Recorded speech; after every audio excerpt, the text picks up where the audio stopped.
Okay, so in the forgiveness diet, which parallels a diet we might have to lose weight, we want to measure. We want to measure our success. We want to see if this thing really works or not. And so we've developed scales to see if the system works or not. But also, it's not just to see if it works. It's also a way to see the areas in which we need to make it work better, the areas in which we're falling down, we're missing the boat, we need to tighten it up.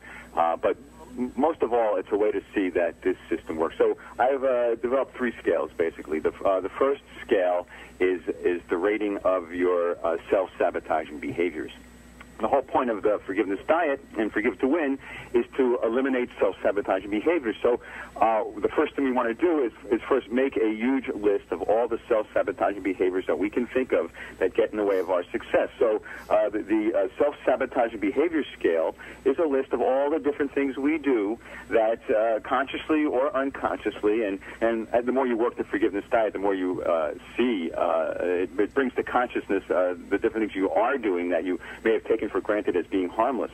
So some of the things I have on the list, and people add more as they relate to their own personal lives. We have procrastinating, not completing projects, not fulfilling promises and obligations, not showing up or showing up late, not returning calls late, eating, drinking, and drugging too much, sleeping too much, not sleeping enough, not exercising enough, partying too much, spending too much money you can't afford, gambling, spending too much time on the TV or with computer games or video games or on your social networks, so much so that you ignore the more important things in life, isolating and avoiding too much, being oppositional, being too judgmental, expressing a lot of anger and aggression, expressing passive aggression, and something that we call contempt prior to investigation, which is basically shutting down a suggestion before you've actually looked at whether it might be something that could work or not. So these are just the core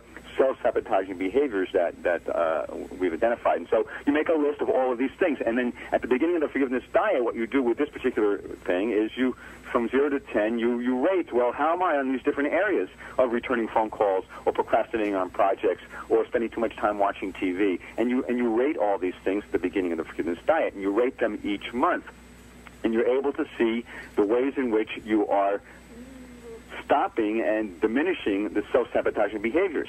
At the same time, we also have self-actualization goals. That's the second scale. The self-actualization goals are the things you want to accomplish in your life. The whole idea about this is forgive to win. Well, to win at what? To win at the things that we want in life that have been sort of always obstacles in our paths to get to them. So we want to get to perhaps ownership of a home. We want to perhaps have more money, have savings and investments. We want to advance in our career, have a career we really enjoy and love going to every day. Perhaps we want sustainable, loving relationships, quality friendships. We want to be healthy. We want to live a long time with a good quality of life. So dieting and weight loss may be significant goals. Exercise and bodybuilding may be important self-actualization goals. Developing a strong spiritual and religious focus.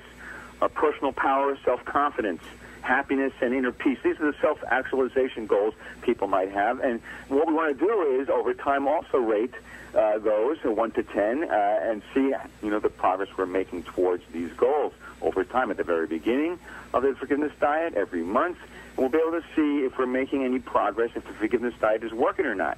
And then the third scale is rating the forgiveness diet components, as we've talked about in the last several shows. In fact, we've broken the forgiveness diet down into different components that we need to pay attention to every day, in terms of esteemable acts of kindness and service to others, in terms of forgiving others, letting go of the spiritual fat, which is our judgments and our resentments and our attack thoughts, the moral fiber, being honest, integrity, following through with our commitments, not ridiculing and being sarcastic. There's a whole list of things that we need to do on a daily basis in order to make this thing work, including, mantras and affirmations and visualizations and our dream exercises, our gratitude list, our synchronistic contemplation. So we want to rate these things also on a scale of 1 to 10 at the beginning, and every month to see, well, how consistent are we with telling the truth. How consistent are we with not ridiculing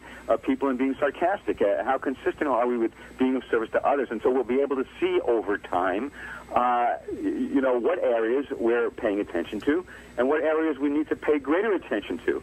And so what will happen, Ray, over the course of several months is you'll start to see correlations. And basically the correlations are this. As you work the program, you'll see you're doing the forgiveness diet components. The more effective you are at it, the more effective those scales show that you are at it.